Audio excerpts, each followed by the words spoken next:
Welcome to day 2 of the 30-day wholesaling real estate challenge. And in this video, I'm going to show you exactly if you should do local wholesaling real estate or should you go virtual in your wholesaling real estate business. And most importantly, how to figure out if your wholesaling real estate market is good or bad for wholesaling real estate. Now, don't freak out. This is a very simple process. And really all you got to do is focus on really 2 main rules to figure out if you should go local or virtual. And we're going to break it all down today. But before we do that, do me a favor, make sure you smash the like button, subscribe, and let's get into it. Now, if you're tuning in and you haven't watched the first video in the 30-day wholesaling challenge, you should definitely click the link below to the actual playlist where we have day 1 all the way through 30 of the 30-day wholesaling challenge. So you're caught up, you know exactly how to get your first wholesaling real estate deal. Yesterday, we learned exactly what wholesaling real estate is and how we can get really rich with it. And so specifically today, we're going to figure out where we live currently right now is good for wholesaling houses or bad. And if it's bad, no big deal. We can just do the same process of wholesaling real estate on our computer or over the phone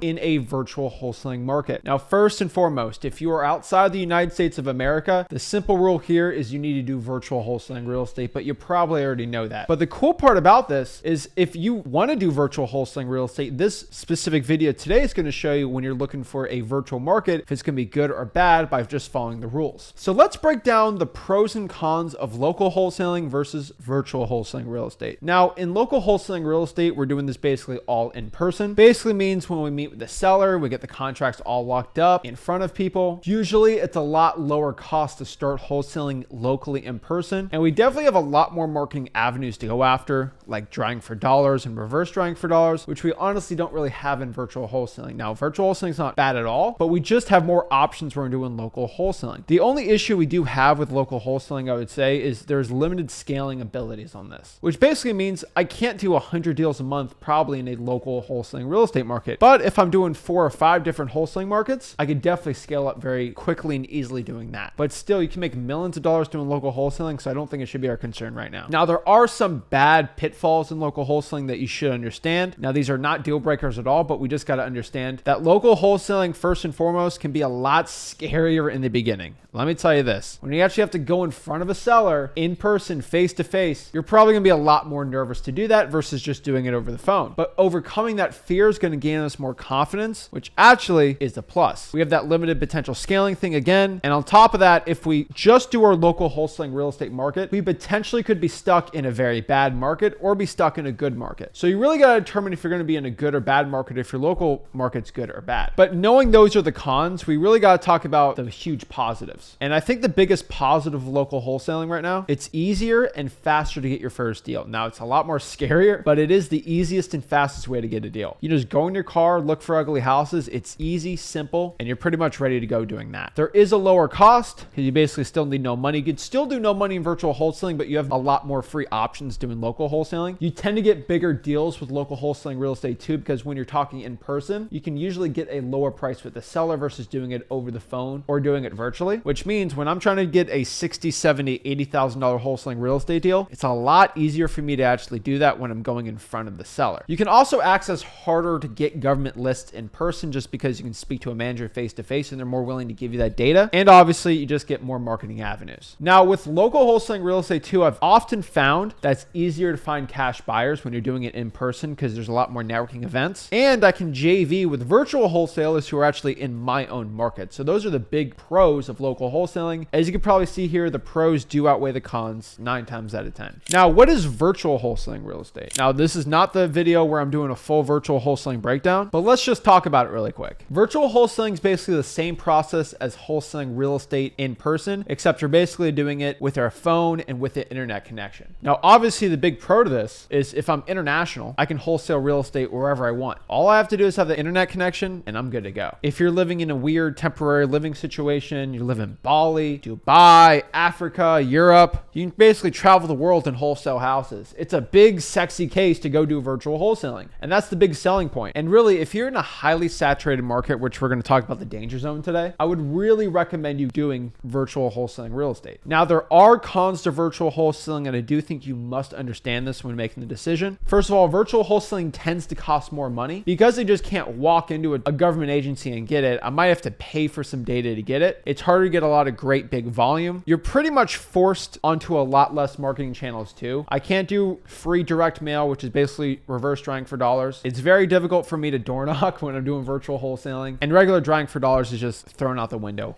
with virtual wholesaling. But we can do virtual drawing for dollars and other great strategies too. So it's not the end of the world here. You do tend to get less spreads in virtual wholesaling, but you also tend to do more wholesaling real estate deals in virtual wholesaling. So I think overall it's a wash. I think it's a big myth that virtual wholesaling you make less money, but your spreads are definitely a lot less, but you do more deals because you're a lot faster in virtual wholesaling. You can get in front of a seller over the phone, get it locked up quick. I don't have to schedule something for the next day, but you tend, because of how quick it is, you don't get the best prices possible. Another big con for virtual wholesaling is you're going to have a boots on the ground team with you who are going to go there, actually take pictures, confirm the condition. You have to do more walkthroughs. That's going to cost you money to do. Even if you do it for free and you have a boots on the ground, that's a partner that you're giving some equity up. You got to give equity for virtual wholesaling, which kind of stinks. So overall for virtual wholesaling, it's going to cost a lot more money. But when I say a lot more money, maybe extra 50, 60 bucks a month, but especially starting out when you don't have much money, it's definitely a big thing and you should definitely look into seeing what's best for you. And in virtual wholesaling, I always say this, but more could go wrong. And as somebody that does a lot of virtual wholesaling, this happens all the time. Just when you can't physically go and look at the property, sometimes you get sellers that lie to you. Sometimes you get fake sellers and bad people, which obviously at freewholesaling.com and in this challenge, we're going to show you how to avoid those type of deals and people. But still in virtual wholesaling, weird things always pop up. Now, there are a lot of really good stuff in virtual wholesaling real estate though, really amazing pros. One of the biggest ones is you can do it anywhere with the internet connection. I remember last fall when I went to Mexico for a week just to go marlin fishing. I think I did like 8 deals that week while I was in Mexico. First of all, I have a team and we all do virtual wholesaling like that, but I did a bunch of lives and I got deals doing on my live cold calls because all I needed in Mexico was an internet connection. And because I had an internet connection, I was able to just cold call sellers using Google Voice and just locking up deals like that. Really, with the internet connection, basically the world is at your fingertips. And that's why I love virtual wholesaling so much. You can scale a lot better too in virtual wholesaling real estate. So that's a big pro that I absolutely love. So that means I can wholesale in 4 to 5 markets at the same time, and big markets too. I can do Houston,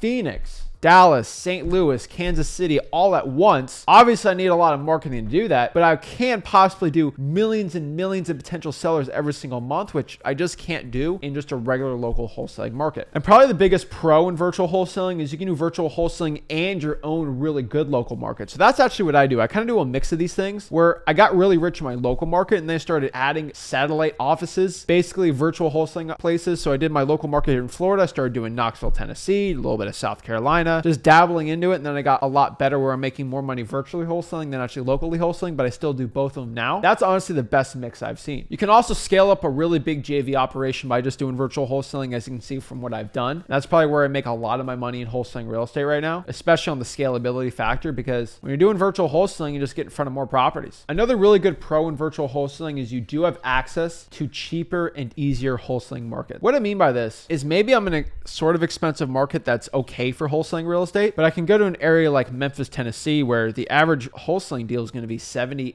$80,000, and the local wholesaling deals that I'm doing are like 350 grand. I can just go after really easy and simple markets that are a lot easier than my own doing virtual wholesaling. This is why I was doing my own market in Port St. Lucie, Florida, when I went to Knoxville, Tennessee, and the properties were so much cheaper and the sellers were so much easier to talk to. It was a game changer for me. And like I've said before, you can definitely do a lot more deals just because you're doing a lot more properties. Now, my personal recommendation for you is there are pros and cons for each of them, but really the only type of thing you have to look at is what is your median home price in your known market and what is the population in your city and county. In my personal opinion, if your median home price, which you can basically just search on Google or ask AI to do, which at freewholesaling.com we have a whole AI section, it'll spit out what your median home price is for your city. And if that price is below 400,000 and the population for your city or county is above 50 to 100,000 plus, I would say stick to that market. Now, if your market has a median home price of 600,000 and there's 1 million people, I'd probably say go to a different market. Also, your median home price can be 70,000, but if there's only 2,000 people living in that city, probably not a good market. The reason why I say that is because with a low median home price, you can definitely get way bigger discounts. It's harder to get bigger discounts on deals, getting 20, 30% off the retail price from a seller when the price is really high. On top of that too, you can get a lot of really good wholesaling deals, but if your population is really low, there's not a lot of cash buyers that actually want to buy the deals, aka your customers who are buying your contracts for a big profit. We want to get this happy median of getting really good deals and also having plenty of cash buyers to want to buy these deals. Once we can mix these two together, that's how we know we're in a really good wholesaling market. On top of this too, look to see if there's other successful wholesalers in your own market. If there are, I would probably stick to it. If they're not, it might be something you might want to look into. On top of this too, I would avoid what I call the danger zone in wholesaling, which are basically markets that seem good, but they're actually not that good at all. The danger zone, in my opinion, these are markets I would definitely avoid in wholesaling real estate at all costs, local or virtual, are New York City, Miami, LA, San Francisco, Phoenix, Austin, Boston, San Diego, Seattle, and probably the Silicon Valley area. New York City is just a tough market to do. The prices are too high. Same thing with LA and San Fran. Phoenix is good. There's just a lot of wholesalers there. So I'm not going to say it's a terrible